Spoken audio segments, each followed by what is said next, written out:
If you want to control exactly where your presentation begins in Prezi, you're in the right place. In this video, I'll show you how to set any slide as a starting point, so your presentation opens on the exact section you want, instead of forcing you to start from the beginning every time. This is a super useful trick when you're presenting to an audience, sharing a specific part of a deck, or simply organizing your flow more efficiently.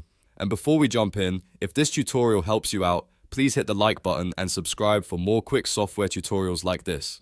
Alright, let's get into it. First, log into your Prezi account. Once you're signed in, wait for the dashboard to load completely. From the dashboard, look for the presentation you're currently working on and select it.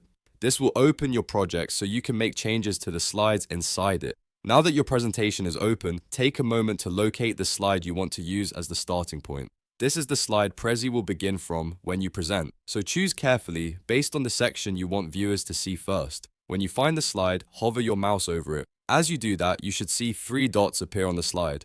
Click on those 3 dots to open the slide options menu. In that menu, look for the option that says Set as Starting Point and select it. Once you click that, Prezi will assign that slide as the new starting point for your presentation. It's a simple change, but it can make a big difference in how you present your content. If you ever want to change it later, just repeat the same steps and choose a different slide. So to quickly recap, log into Prezi, open your presentation, find the slide you want, click the 3 dots and choose Set as Starting Point. That's all it takes. If this video helped, make sure to like, subscribe and turn on notifications for more easy Prezi tips and tutorials. Thanks for watching and I'll see you in the next one.